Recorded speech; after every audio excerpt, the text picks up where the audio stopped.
Hi, everyone. Welcome to the Still I Rise podcast. I'm your host, Lisa McKenzie, founder of Unite Empowering Events. I am so honored to be here today with you as we introduce you to some amazing everyday heroes who will be sharing their inspiring stories of how they persevered after a life-altering event. The stories that we are sharing come from a unique narrative therapy program we created called Storycrafting. It's a small group 6-week experience that challenges participants to revisit a time in their life when life changed. Yes, you will hear about their hardships, but you will also hear how these amazing individuals persevered and found silver linings. Many of our participants are nervous to share, and they know they're being vulnerable with you, but they each said that they wanted to share because it's their hope that maybe their stories will inspire others and help somebody else persevere also. I'm joined by my amazing co-host, Debbie Tongi, who is our program director, and we can't wait for you to meet our story crafters. Thank you for tuning in. Please share this podcast with others. My name is Kathy, and this is my story. In 2007, I was diagnosed with invasive ductal carcinoma. It was also determined that I was BRCA1 positive. I was treated at CRBS and would like to thank Dr. Alan Stolio, the surgeon, Dr. Frank Delacroix, Matthew Sullivan, and all the staff and nurses at the center, as well as West Jeff Hospital. I did my chemo treatments there with Emily, Brandy, and Chrissy. Thank you.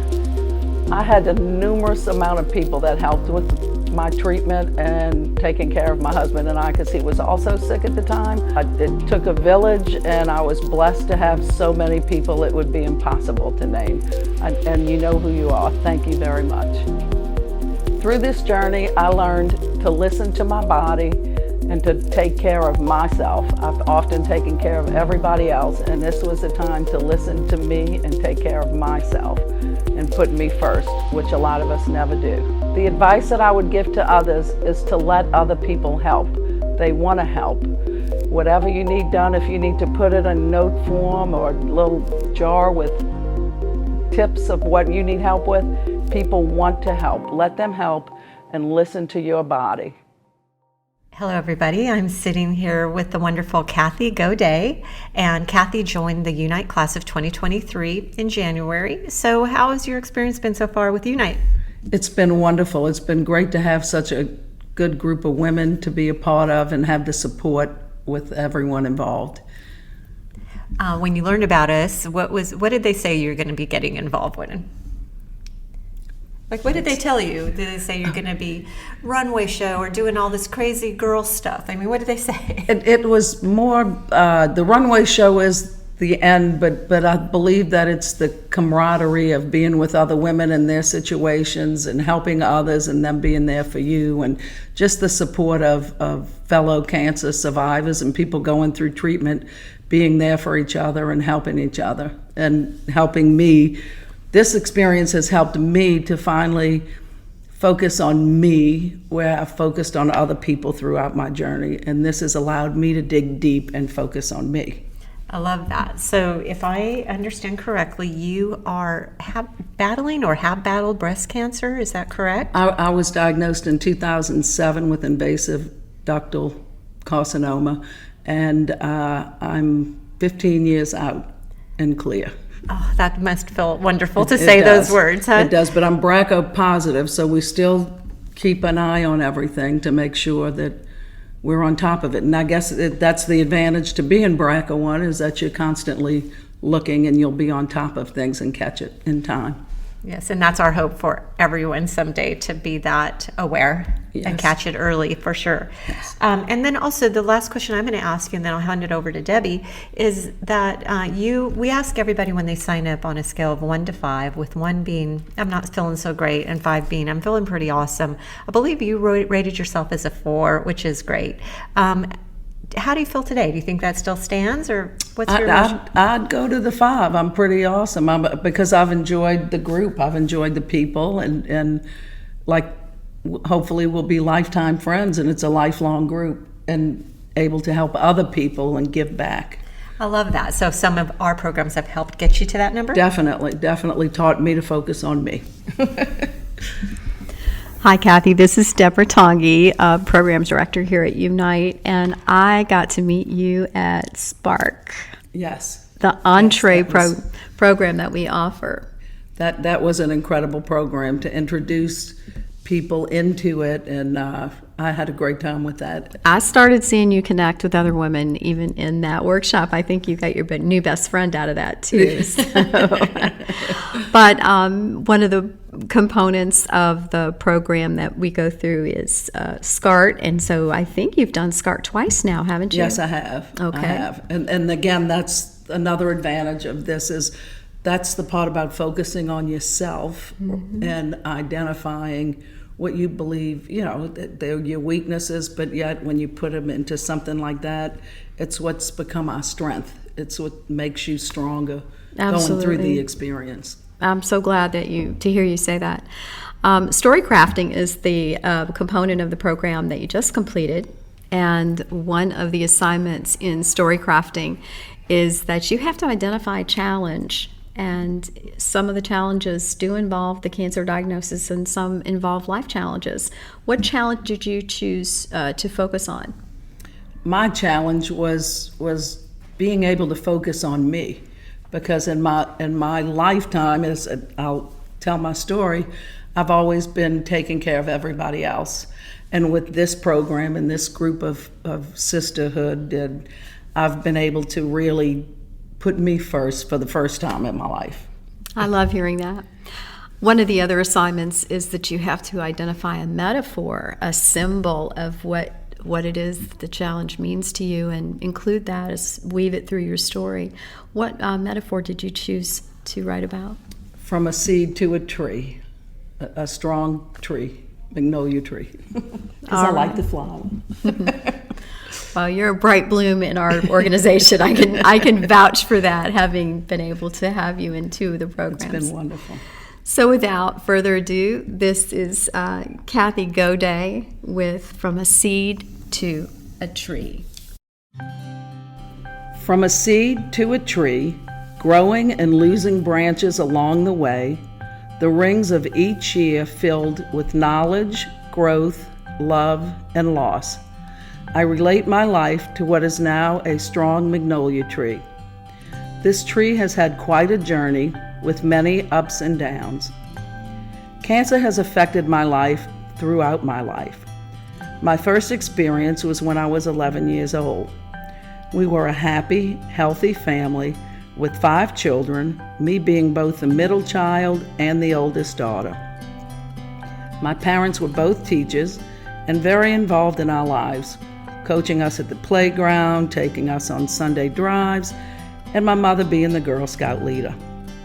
Suddenly, what felt like a hurricane hit our lives, causing me to lose my strongest branch. My mother was diagnosed with breast cancer at the age of 37. I remember seeing her breasts after her mastectomy, her bald head, a table of medicines, and accompanying her to cobalt treatments. She did what I would say is today's clinical trials for cancer treatment. Later in life, I had asked my dad why she put herself through this when she knew she was dying, and he said in case any of her family would need treatment. I can remember my Paw Paw, her father, coming to visit throughout her illness, and toward the end can still hear his words, "Lordy, Lordy, Lordy, please don't let me see my baby girl die." He would be diagnosed with lung cancer and die a month before she lost her battle at 38. This would be my original wake-up call. I now became the woman of the house at the age of 12. Life as we knew it changed drastically. We went through some pretty tough times. We learned how to be there for each other, and still to this day have an amazing bond, which has put some of the strongest branches on this tree. Strong branches continued to grow as I married my husband, and we had 3 amazing sons. We were very involved parents, with my husband coaching every sport they played and us being a part of parents' clubs. Katrina hit, taking a few branches, and life got crazy for everyone. My husband began having headaches, and in May of 2006 was diagnosed with GBM, stage 4 brain cancer. My world stopped. Another major branch was being attacked. Statistically, he was giving a life expectancy of 6 months to a year. I threw myself, with the help of a village, into taking care of him and making sure whatever time he had left would be as good as it could be. I was due for a mammogram in the beginning of 2007, finally having it done in September, and was told I had a mass which proved to be breast cancer. I remember walking to my car alone, immediately calling my sister, and breaking down crying the words, "I have breast cancer." The root of this tree had been attacked. My journey had now begun. Accompanied by family, I had my first visit with my surgeon. We discussed the strong history of breast and ovarian cancer on my mother's side of the family. I would undergo a double mastectomy with a dip flap. My reconstruction surgeons at the Center for Restorative Breast Surgery were amazing. Everyone associated with this group and the facility were wonderful. Very rarely was the word cancer ever said. I went into surgery with breast and woke up with new breast. I would be fine, right?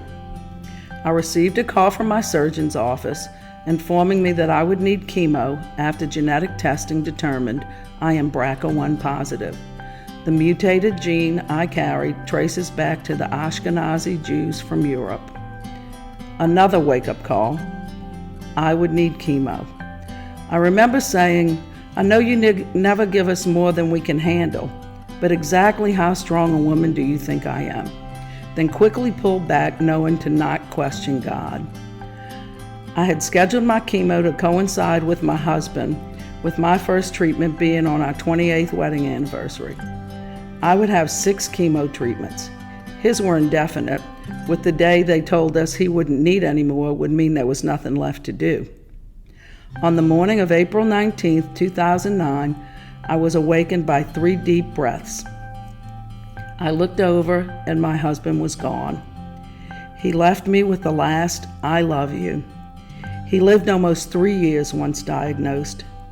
I needed to be strong to support my children and grandchild. I can remember crying the first Christmas when he was gone and apologizing to my 6-year-old granddaughter. She looked at me with the sweetest face and answered, "Mem, he's with the birthday boy. They're probably having cake right now." What doesn't kill you makes you stronger truly resonates with me.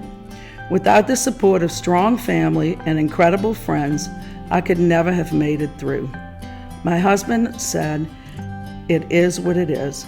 When faced with tough times, surround yourself with an army and fight the good fight." Wow, thank you, Kathy. I just love this story and your resilience. You truly are a mighty oak with many branches and lots of hurricanes in your life, lots of storms, but you have weathered them beautifully and you are a strong and beautiful woman. Thank you. And you just have to learn that life goes on and you have to pick up and keep moving, right? Be strong. Thank you so much for Thank teaching you us about your so life much. And others as well. Thanks for letting me identify all of this. I appreciate it.